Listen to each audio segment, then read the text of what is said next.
A fascinating study. So basically the study involved 54 participants and they were divided into 3 groups. They were then asked to write several SAT essays using, the one group was asked to use OpenAI's ChatGPT. The second group was allowed to use Google search engine, and the third group had nothing at all. They just had to use their brains. The researchers used an EEG, to record the writer's brain's activity across 32 regions. And they found... I first heard about this study through kind of a news media outlet, and there were these splashy headlines, brain rot because of ChatGPT use, and very sensationalized. And so I, like everyone else, I clicked through the clickbait and then saw it was preprint. We have to realize that the academic world lives by publish or perish. I think that there is no research experiment that we can say is a one-size-fits-all, right?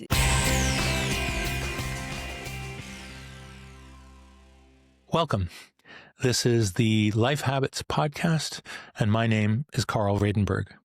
This is the podcast that helps you to develop evidence-based habits to thrive in work, health, and life.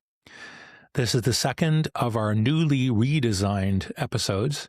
This one is episode 162, and the topic for today is your brain on AI.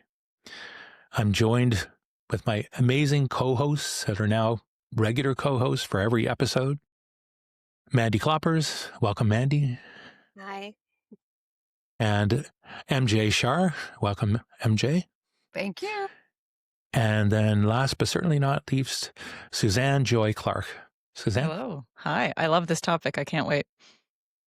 I am loving it as well, and we're going to dig right into it. So we talk about the podcast being evidence-based. So let's start with some statistics. So we have some statistics directly from OpenAI, the company that actually develops ChatGPT. And some of these stats are pretty staggering.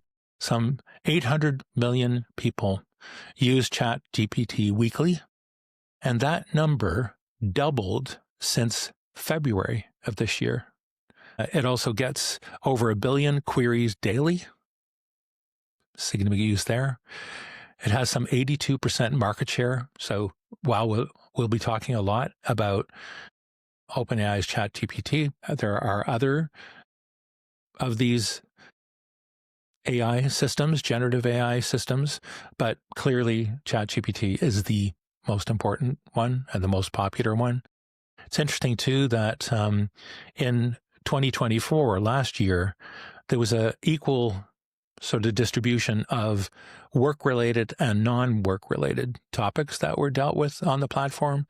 But this year, it's up to 73% is non-work-related, which is really fascinating, I think.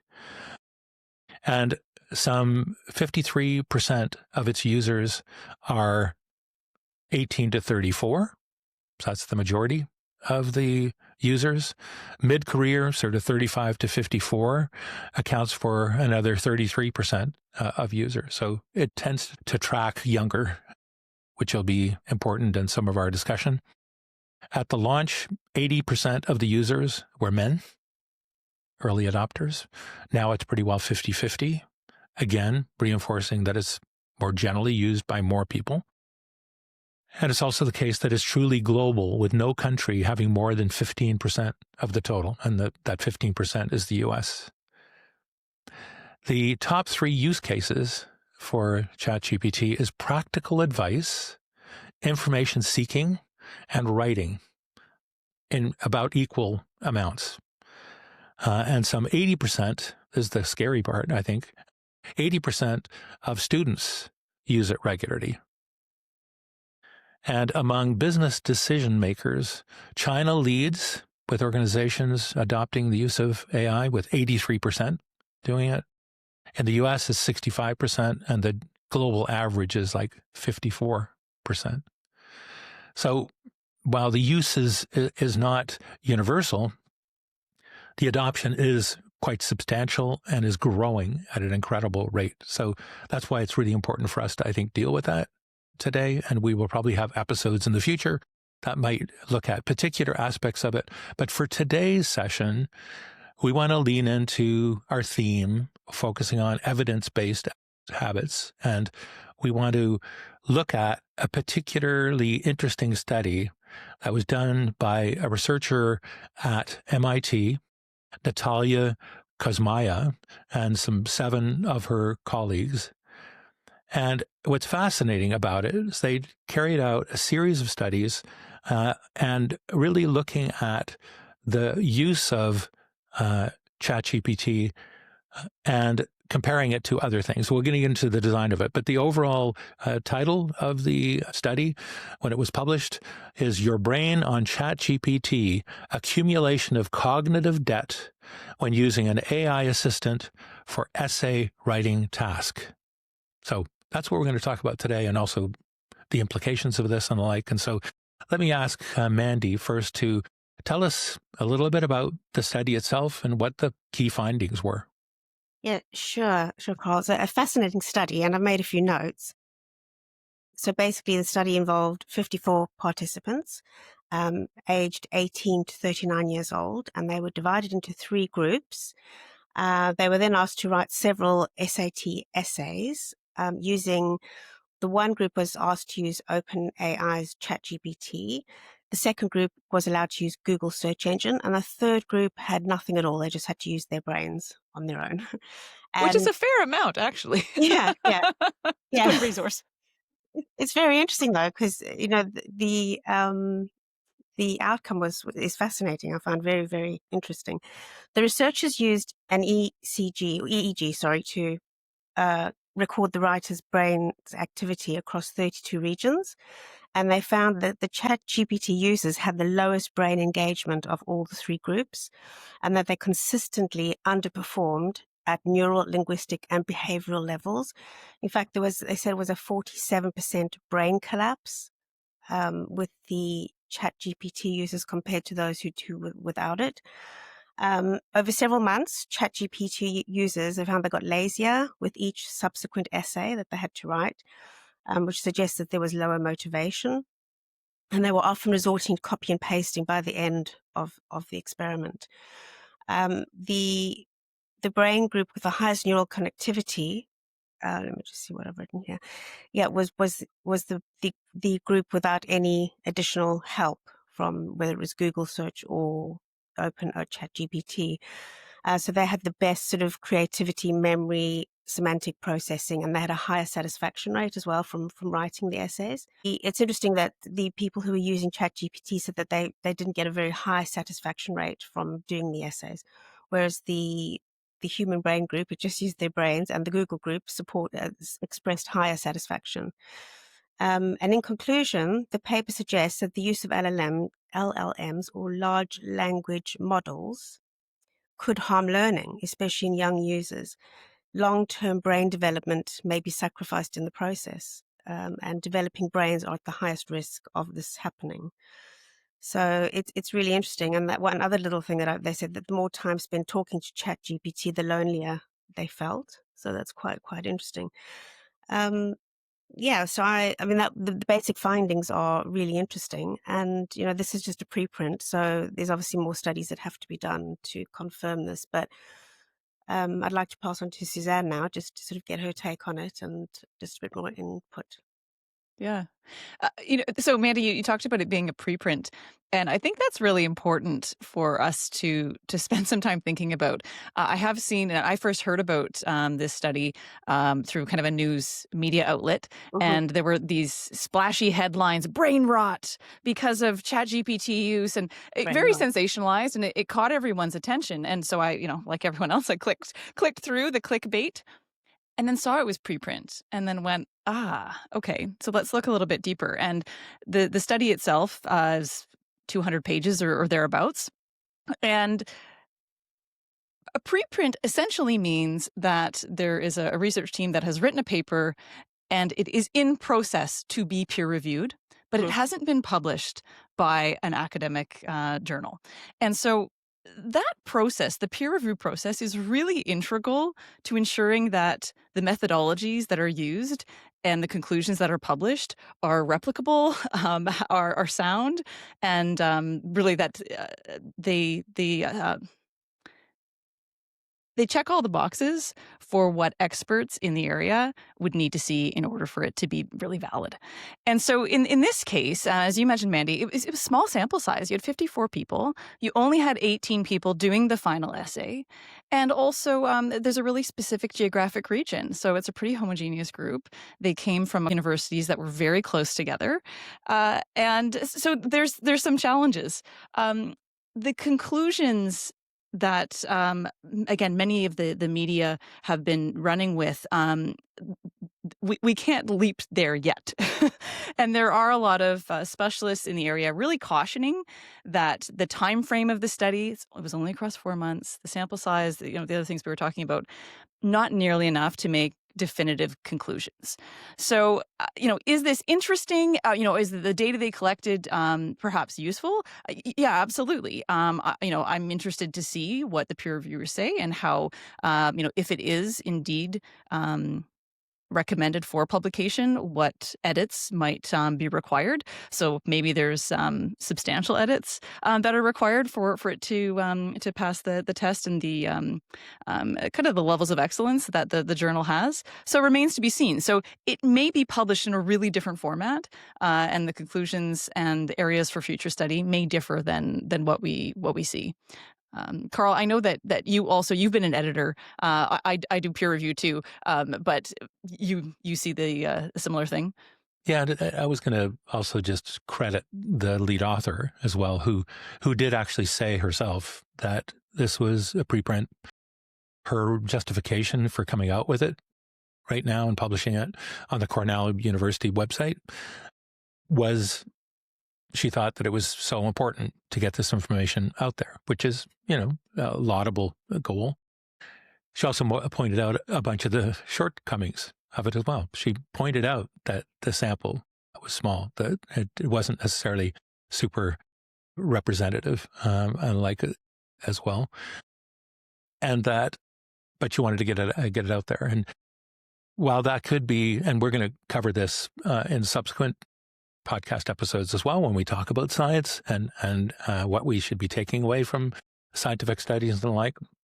But we have to realize that, the academic world lives by publish or perish. And there's huge focus on researchers getting, credit to get things out there. Might have been worried about that, somebody else might have beat them to the punch in terms of doing a study on this. So wanted to get ahead of the game. So I think that we need to, as critical thinkers, make sure that when we see something like this, we think through, well, what could be, the limitations, like you said, so a small sample size.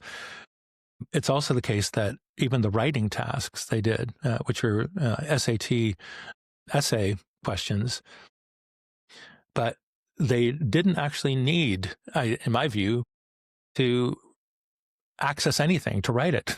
And so there were like opinion pieces largely from what I was seeing. But the requirement for something like this, if I were to look at this as I did many, many journal articles that I reviewed as a peer reviewer, I'm not sure that I would have recommended publication of this. I would have wanted to have maybe another couple replications like the authors themselves talked about doing. Also, they talked about that EEG is not as sensitive as functional MRI, for example, which is what they were also proposing as the next study. Do the next study, then publish it, and then we can see, where we land. So, again, kudos to the author and authors for being so open about why they published it when they did and the like. But we want to guide people to use caution in interpreting results from a preprint. And as you pointed out, all the news outlets go nuts with this kind of thing, right? Of course, They don't even need a research study to go crazy with headlines either, which is really what we're going to be trying to debunk here as well. But let's make the assumption that this thing replicates with different populations and different source materials and all that kind of stuff, and look at the broader picture of what implications of this overuse of AI might mean, and turn it over to MJ to talk a little about what the implications might be in that regard. I think that there is no research experiment that we can say is a one size fits all, right? It's not because a research finding finds that something works for most in one way for most people most of the time. We're all individuals. So I think it's just a reminder to check in on ourselves on how does AI influence us. In this case, for this one study, I think the one that we had the one question we have to ask ourselves is, am I getting mentally lazier? Am I starting to be less satisfied with my work that I generate when I use AI? Another thing that we have to start asking ourselves, and that's pulled from a study that was done by Dr. Michelle McQuaid, surveying 1,000 Australian workplaces, also not peer reviewed, but very valid and interesting information, I believe, is that she found that people who use AI frequently tend to become more uncivil. Civility goes down 19% is what she found, because as we are used to very transactional styles of communication with our AI bots, we often don't take the time to say, oh, thank you, this is a very good idea, I'm so glad, or my essay is now so much stronger, right? We don't do that very much with a bot. And so therefore, when we interact with other human beings, we also forget to throw in those civility markers, those little sparkles of kindness, and therefore people feel a little bit more detached from each other as a result. She's also found that self compassion goes down by 20%. So we tend to trust the work that is done by the AI bot a little bit more than our own work. And we become Yeah. more self critical when we use it a lot. And so, therefore, our self compassion also goes down. And these two things together, the civility that goes down and the self compassion that also go down, lead to a decrease in well being of 37%, according to Michelle McQuaid's data on those 1,000 Australian workplaces. So, yes, Wow. performance may rise. And what she found in her study was overall it rises by 7%. So it's not like, the 50% people might be thinking of in their heads when they use AI. Performance rises by 7%, but that is mitigated because it comes at a high cost in terms of well being. Fascinating stuff. So I think let's dig into the direction you're already going and think about what the implications are and what recommendations we would actually provide as well to people, given the finding of the main study we talked about here, the additional ones you talked about as well. And we really get into kind of the experience that I know I've had with it. And you brought up the issue too of saying thank you and please and all that sort of thing. And we've talked about that as being the thank you tax that I think Mandy mentioned before as well. And the realization that one of the ways is to increase civility and kindness is to even be kind to your AI. So making sure that, and it's been shown that it's even more effective for doing that.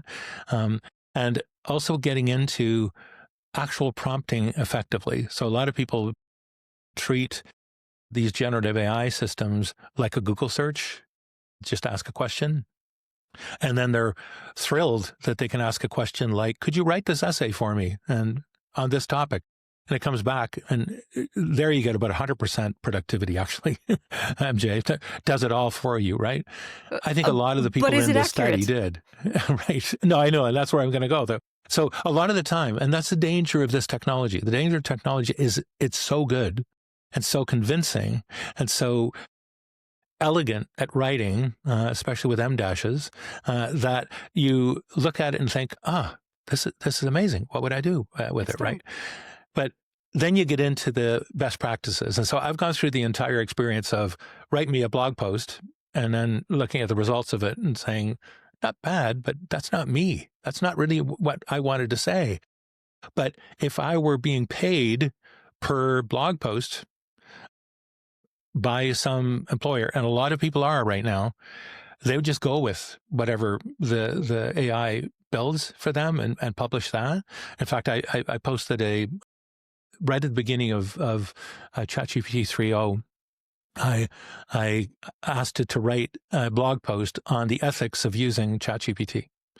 And it did an amazingly good job. And then I pasted that, and then I talked in the blog post about doing this kind of stuff. But what I've gone to now is seeing ChatGPT and the others, I use several, like I do a colleague or an editor. Mm-hmm. Right. So basically write first, and writing is still one of the top tasks that people are using, use cases that people are using it for. Basically write it. And then if I've got a particular paragraph that's a bit awkward, go and ask her to do that. Or if I need to fit within a particular word count, take my writing, but now, shorten it and stuff like that. I did in the early time when it first came out, I was asked to write the foreword for a book for a friend of mine. And I largely depended on, I gave a few things, but gave it over to ChatGPT. And then I thought, I would never say these things. There's words that it wrote that I would never write. I never say that something boasts something, or there's just such, words that you never use. Anyway, I've now gotten to the point where I see it. It's off to the side here all the time. I've always got it open, but I always see it as a colleague. I see it just like I wouldn't, if I were a student, I wouldn't ask a fellow student to write the essay for me. You'd want to write it and then get help with it. But that's where I was thinking about the sample that they've used for the study too, and how that might be unrepresentative. That if you could just for an assignment, I think it might be the case that a lot of people are still in that stage where they just say, well, just get it to do it, and rather than using it more effectively. But I also argue that if you turn everything over to ChatGPT or any of its competitors, and it's doing a really good job, and you work for a company, you don't need to work for that company anymore. They can just use the AI, right? So a good way to get yourself unemployed is to rely entirely, on an AI. But anyway, those are my top of mind thoughts. And sometimes AI will just make up stuff. Like I've had situations where I would ask, can you help me, polish up this text, right? And then it adds arguments in there. And I'm like, show me the research for this. And she's like, oh, I say she. For me, it's a colleague and it's a she. Yeah. But she'll be like, oh, you're right. I got carried away. I do not have research to support this. And I'm like, well, duh. Then why is it there? So you have to always validate. Yeah, hallucinations are a fact that come in. But I think more than just the accuracy of things, because like you said, Carl, like you could turn to it to have it write any number of things, including essays. And I teach graduate students. And, at the start of term, I have a conversation with them and say, if I made you an offer right now that you could just get an A on this assignment, show of hands, who would like that? And quite a few people raised their hand. I'd love to not do anything, get an A. I said, okay. And if I could just offer you to get an A in the course, who would want that? Quite a few people. And what if I said, you don't need to do this master's degree. I'll just give you a paper. Who would want to take that and go home? And no one wants that. And I say, why would you not want that? And they go, well, I wouldn't have learned anything. I wouldn't have grown. I won't be able to rely on that for employment. I don't know, my family would think things of this, but it's very funny. But in a micro incident, it's just, oh yeah, I don't have to think about this. I could outsource that. And there's a real risk at, what are the skills that you're intending to develop or intending to call upon in your work that you may be outsourcing that you're going to lose the capacity to use later on. And so this is a real risk we have to consider. These are muscles that are going to atrophy. And if you think you may need to rely on those in the future, then that's going to be problematic. In leadership contexts, I help organizations with leadership training and have recruited leaders in the past. Critical elements to being a successful CEO or C-suite leader, vice president, include ability to communicate with clarity, ability to connect with others. And if you're outsourcing some of those tasks, you don't have those at your disposal. So unless you are going to be tethered to a device that's going to provide you answers for the duration of your life and career, you aren't building that. So we have to be really cognizant of that and really kind of come up with personal development plans to say, okay, how am I going to use this, and what are the guidelines I'm going to put on myself so that I make sure I'm developing in the ways I want to for the future things I want to do as well. And Suzanne, you said unless you were going to be tethered to that device, and if you were connected to that device forever, you would lose the respect. People would not trust well, you also wouldn't have real relationships because it's Right. sort of the case of, someone sending their AI to write a resume for a job that was written by AI to which an AI is interviewing someone's AI. And there's no humans in the mix anymore, right?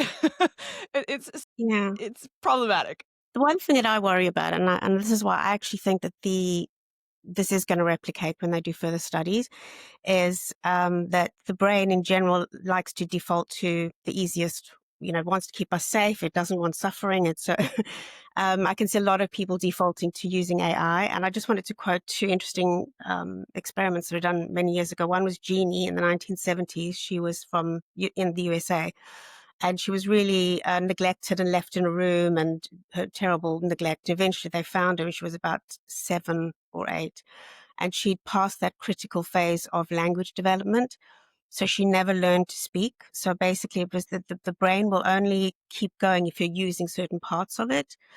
There was also another study by Amala and Kamala raised by wolves, and they never learned to speak after 7. They just couldn't. They could grunt and make a few words, but they lost the brain had actually lost the ability to learn to speak. And just another striking example is in Africa and some of the African tribes, and these are all based on research. They found that the people had difficulty distinguishing certain colors of green and blue. This was a study done by Robertson Davies and Davidoff in 2000. And the reason was because these colors aren't relevant in their environment. So over generations, the cones in their eyes had perceptual circuits had adjusted to the ecological demands of survival. So it's just food for thought, really, in terms of if you don't use it, you lose it. And there's another one that a lot of mental health experts like to use, whatever wires together. So if you're not using that, it's really interesting what might happen long term, because we're kind of default, the brain wants to keep us safe and less struggle and less stress. And that it optimizes for what's useful. So I think that's quite interesting, considering where AI is taking us and all the things it's going to take over for us. It's spot on. And I think that it's the whole topic of hallucinations, by the way, for ChatGPT 3.0. I always test any of these systems with a request to tell me about myself or about my brother. And my brother's came back in the past tense. That's a bit worrying. So his bio is written in the past tense. So it was writing as if he had died. He runs marathons, so he was not dead. So drastic, really serious, but it's getting a whole lot better. And ChatGPT 5, which is what's the current one for the time that we're recording now, is a lot better. So we've talked about the ways that you can lose cognitive function. You can lose parts of effectiveness, parts of your brain. And like you said, Suzanne, the whole notion of that you could also get yourself unemployed unless you're using these capabilities. Education, there's a big challenge with education. And we said that 80% of students are using it. The faculty that I'm on, we're also working on trying to change the curriculum with regard to this. And a lot of educators will just say, well, grades are increasing significantly as a result of the use of AI. So every paper they submit, students are doing better. And that's across the board from several studies that I've seen. So a lot of people are focused on, the educators are like, well, how can we pick up like plagiarism? And yes, there's a tool you can use to determine the likelihood that something was written by AI and all that, or the percentage of it and that sort of thing. But the approach that I take to it, though, is that we as educators, those of us who are educators, need to own the responsibility to educate for this new era. Meaning, how should you use AI. So rather than just being defensive, saying, well, we stopped them using it, I just redid my course that I teach by teaching appropriate prompting in the appropriate places. So I get people to ideate first and then augment that ideation, for example, with other ideas, but don't start with the AIs. There's just things that I think all of us can look at, and in jobs too. I worry that a lot of companies are just falling in love with the whole idea of replacing humans with AIs, when in actual fact, figure out, what is the most important, like the points you were making. My son wrote a piece in Fast Company about design. He's a brand designer, and he used to push pixels. He basically used Photoshop and Illustrator for all the details. You can now use AI to do that. But now so a lot of entry level jobs are going away, right? Because of that. But he makes the point that now we've got to educate people, and we also have to develop, I think, those higher level skills, like of strategy and of bigger picture thinking and stuff like that. So you're no longer, doing the sort of the basics. The implications for education, though, is that you're not going to be educating for that entry level job. You've now got to educate people for that higher level job as well, right? Okay. I love what you were saying there, Carl. There's a few things that came to mind for me. Also, the need for social emotional skills, because we now need humans in the loop and leaders in the loop to be looking at and evaluating and determining if what AI is producing as an auto sapien on Teams is what's necessary, because it sounds pretty good. So there is a strange moment of kind of like the death of expertise, where people aren't putting the time and the kind of the process steps necessary to develop deep expertise. And that requires a lot of intentional practice and introspection and spending time with things. So there's going to be a really interesting opening up, I predict, in the market for people that have deep expertise in areas and can evaluate outputs from AI and go, no, this is a hallucination. This isn't quite right. But to be able to evaluate that, you have to have confidence in your own understanding. And so you've got to have spent time with it, not have defaulted in many instances, iterations in the past, right? Yeah, you need to know what you're talking about. And I always say that to people too, that people that criticize the use of AI at all, it's like, no, know what you're talking about first. What is it capable of and what you need to watch out for. I wanted to ask MJ and Mandy in particular too. So we've gone through COVID-19. Everybody was sequestered at home. That led to a lot of loneliness, a lot of and whole classes of students. I've taught students that were basically online during their whole undergraduate education, for example. My son had that the whole time, yeah. So this is now an additional. So everybody's already comfortable with just dealing with screens. Yeah. Now we add this coworker that is amazing. This auto sapiens. I love that line. An auto sapien working with them. But so what kind of things should people be doing to combat that individually? Somebody listening right now is saying, you know what, I'm getting really dependent on AI. I've already said, consider it as a colleague. Don't ask for first. Use it to enhance your work and that sort of thing. What other recommendations do you, Mandy and MJ in particular, I'm thinking of in terms of how can we further bolster the social aspects of life? I like the saying intentional integration, just to remind you that we need to be keeping our social lives alive and seeing people and practicing those skills. Because I think if you sit at home, it gets safe, and then you don't want to go out. I've seen people become quite agoraphobic.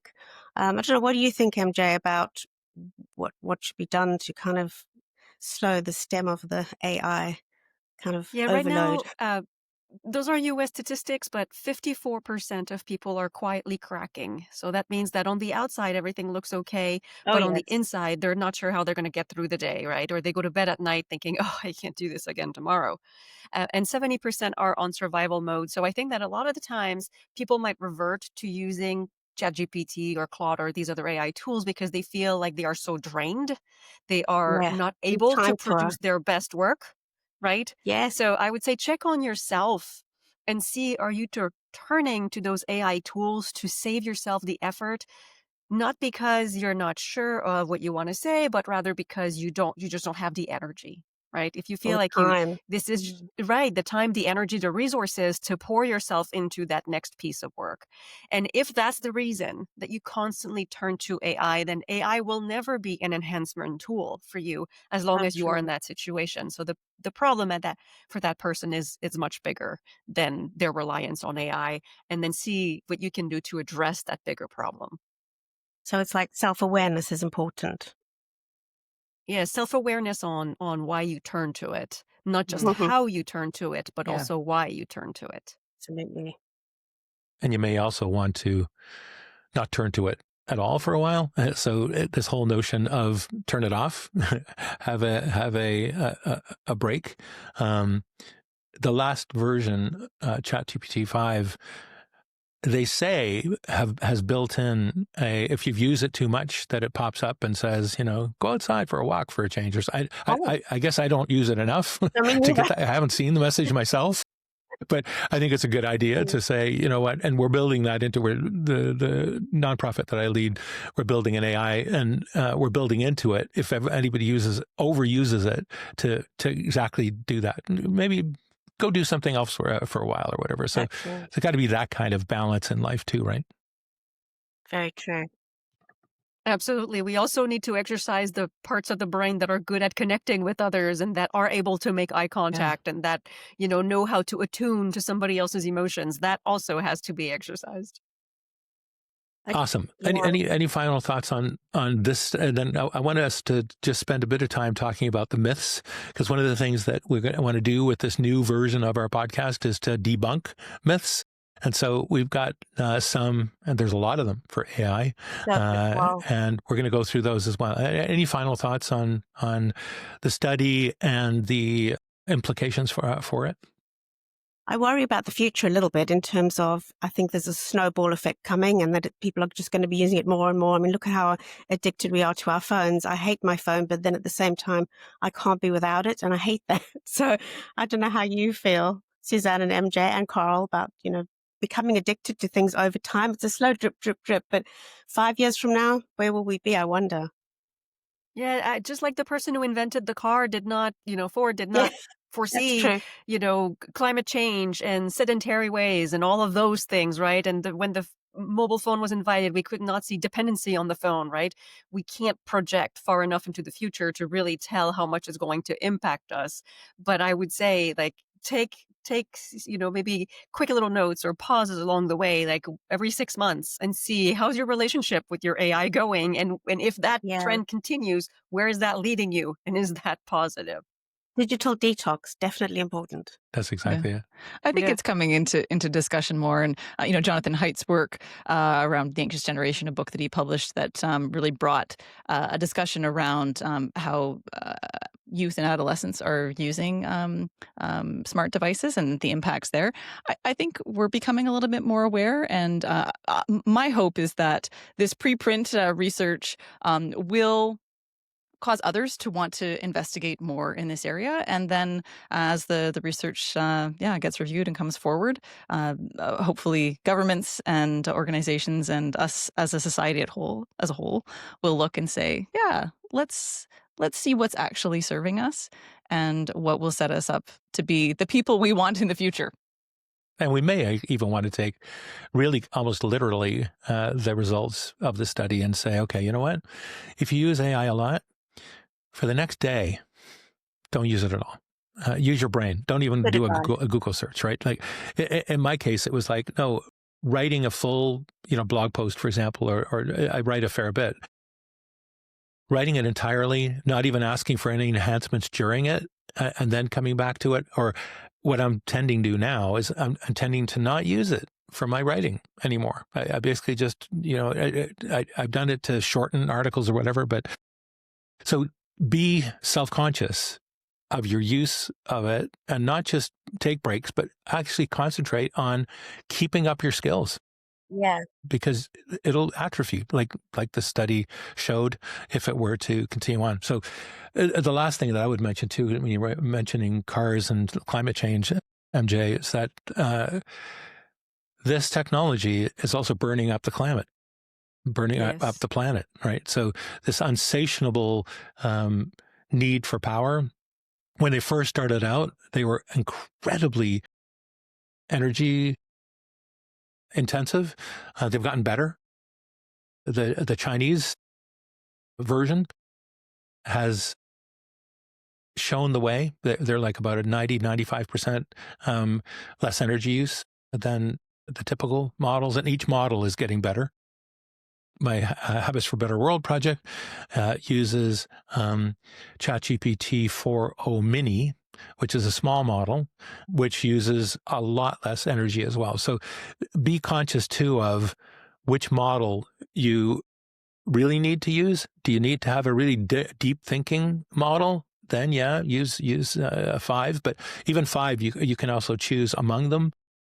There's also models there if you want to go deeper, and be a little conscious of the fact that it's using energy, and that we can be more careful in its use as well. But let's move on to the myth busting part of the episode. And one myth is that ChatGPT understands and reasons like a human. Who wants to be the first to debunk that myth? Okay, I'll jump in. Sure. So it doesn't. So it's based on statistical analysis, and it relies on inductive frameworks. It uses tokens to predict the next most likely word or piece of a word. So that's hard to tell, though, because the output looks like something another human would write. But this is where we need to kind of zoom out and think about when using generative AI. It's a little bit of a race to the aggregate average because it's based on data sets of the past. So it's a surrogate. One of the authors I really like, Eric Larson, he has a book called The Myth of Artificial Intelligence. And he says, this is a surrogate for deeper knowledge. And even worse than that,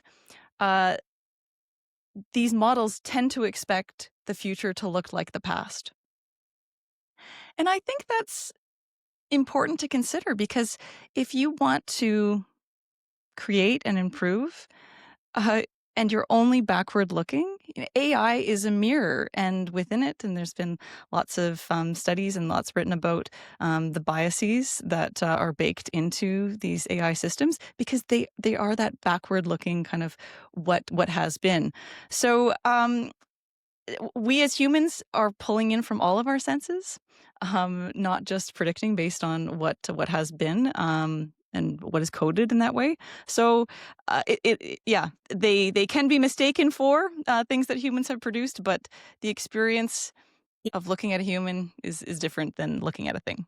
One thing I'd like to say, just interesting, I agree with you that they're not sentient beings, but loneliness is growing in the world at a rapid rate. And if you look at the statistics, it's very alarming. And I don't know if you've heard of Replica. It's like an AI partner, and there's people falling in love, getting married to AI partners. So this is a thing that's going to grow, I think. And it's worrying because it's, what are you practicing your skills on? It's it's a worry, but it's interesting as well.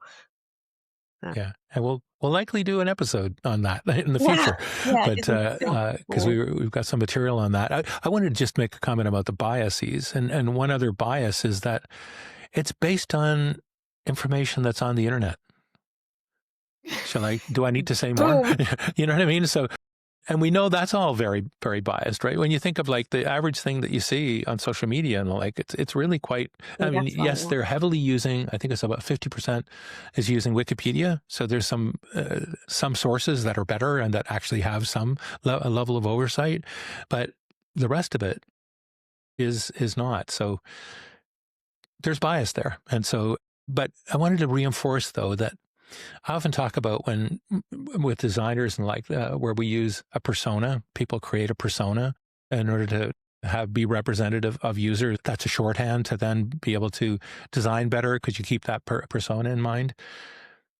But a lot of the time when people create persona, they're making it up. They're not doing the research to actually understand those people and the like. So, but the human brain is designed to understand stories and people. Once we see the picture of a person, and so with AI, for example, it feels like a human being. It feels like it's responding. It's apologizing, a little less so with 5.0, but at the same time, it is convincingly another person a lot of the time. And I think the danger of that is people take it seriously. And there was a story in the New York Times, I think about a week ago, of somebody that hadn't finished high school and who was talking to an AI started off talking about pi, and then all the numbers that make up pi. And then he came up with some ideas, and the AI, ChatGPT, convinced him that he was some brilliant mathematician that just invented a whole new form of mathematics. And so and this went on for, I think, something like 6 weeks. And he kept on saying, you sure though? Because I'm not that smart, and I said, no, this is great. You really come up with this. You really should be offering this to the world or whatever. He went down this crazy rabbit hole for all this time. And it was all in a relationship with an AI. So I think we want to be careful because it's so convincing, right? The other thing is that and I think it's the state of Illinois, they've actually banned AI for therapy because a lot of people are using AI for therapy. There's a thing with people getting psychosis, which is developed from AI. And so there's a lot that go, I mean, there's even stories of AI telling people to go and kill themselves. This is what worries me. It's the unpredictable nature of AI and where it's going to go. And I don't know if you know that story. I don't know the quotation who did the study, but there was a researcher who left two robots overnight. And when he came in the morning, they were playing with each other. And this was self-driven behavior. So I think he nearly hit the floor. He was so surprised. So it's just, there's a lot of questions, isn't there? And there's a lot of health benefits to connecting with another human being, right? So when true. two people Yeah. look at each other in the eyes and they start to understand each other's emotions, even without explaining them with words, when our breathing adjusts with the other person, all of that is very physically healthy for us. It's very So healing important. to have that Oxytocin. experience. Oxytocin, yes, the stress response that gets a little bit of a break, right? When we're interacting with true. our AI, if we're turning to AI for those more personal questions instead of turning to a friend, a human being, we're depriving ourselves from these micro breaks for the stress The response micro and breaks. for I'm so these.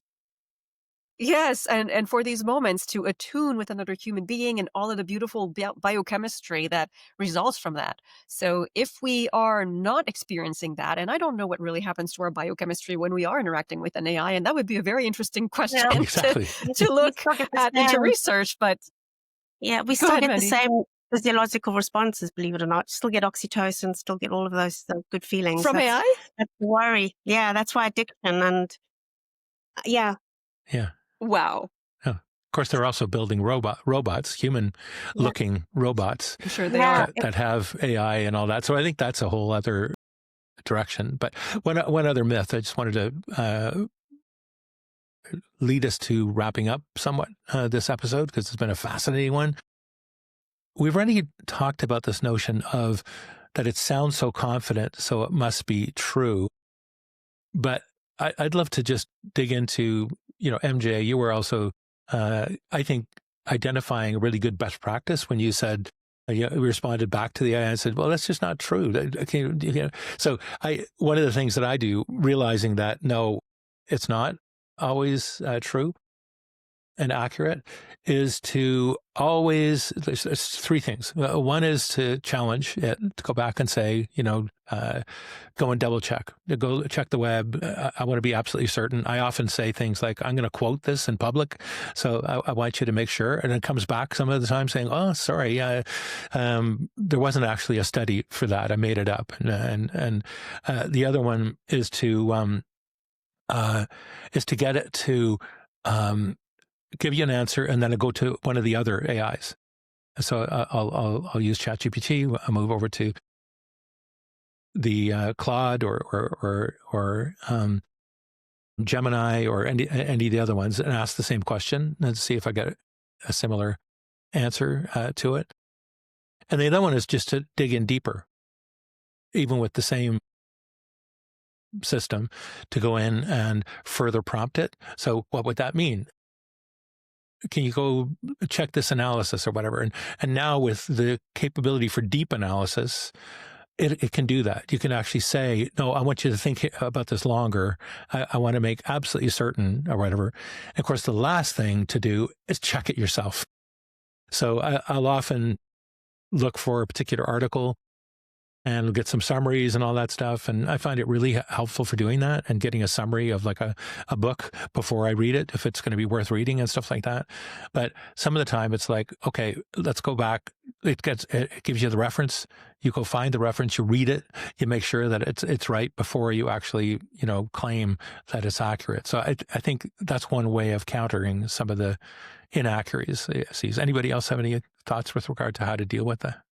Maybe just say, I've certainly observed we're becoming less confident in our knowledge of things, and I think there's a strength that comes when you've spent time with what you know and understanding what you don't know. And if you're outsourcing and relying on mediated technology and AI, and it sounds convincing, and if you're swayed by that, that maybe sets you up in some unhelpful ways. So again, using it as a partner or a tool, but you don't have total confidence in where they studied or what they did. And so, good to get ideas, very good to ask questions, but you have to go through the, to the source yourself. In the same way, if you see a sensationalized headline, you might need to go and look at where that data was acquired. I think same thing here. It can be interesting to push you in different directions to think about different things. But if you want to operate in the world with some confidence in yourself and knowing where you are and where you're looking to grow, then you got to rely on yourself for that. Yeah, excellent advice. And I think it's also the case that we're still early on in the use of AI, and everybody, many people are just starting to use it. And the advice that I would give is to think through what kind of use cases, what kinds of things you think you want to use it for. And even after you've played with it for a while, and step back and say, okay, for this, like when I have an MRI report, I give it to ChatGPT, and it's amazing at a lot of that medical information. Yeah. Do I rely on it to do the interpretation of the MRI? Hell no. But before I go talk to my specialist, I like to know a little bit more about it. That's a use case that I use now. Am I going to use it to write? No, I'm not. If I'm going to use it to, there's so many things that you can identify what you should do and what you shouldn't do. And as we've talked about earlier on this episode, decide when not to use it, whether you're doing something or you're going to do nothing. You need to appropriately take breaks as well. Any final word from any of you? Yeah, but I'm getting the sense that AI should be used like sugar, right? Sprinkle a little bit on top to enhance what you got. I love sugar. But don't make it your main course. That's a great way to wrap up. Very sweet. Thank you. So this has been a great episode, and those of you listening, we hope that you are also inspired by some of the things that we've done here. We would greatly appreciate it if you would also share this with your friends and colleagues that may be interested in this topic, or more generally, our podcast now that we're rebooting it with this new focus. You can also go to our website, lifehabits.com, and get more information there. You can also reach out to us on there as well. You can hit the contact us button if you have topics you'd like us to address, articles you'd like us to review and do like we did here as well, myths you'd like us to bust. Please get in contact. We'd really love to have you all be having conversations with us, even though this is a one-directional conversation in terms of a podcast. And I'd also suggest that you can go to the website to see more about each of us and how you can get in contact with us as well. We now have that on the About page. So with all of that, we'd like to thank you all for being part of this. Talk to you next time, and bye for now.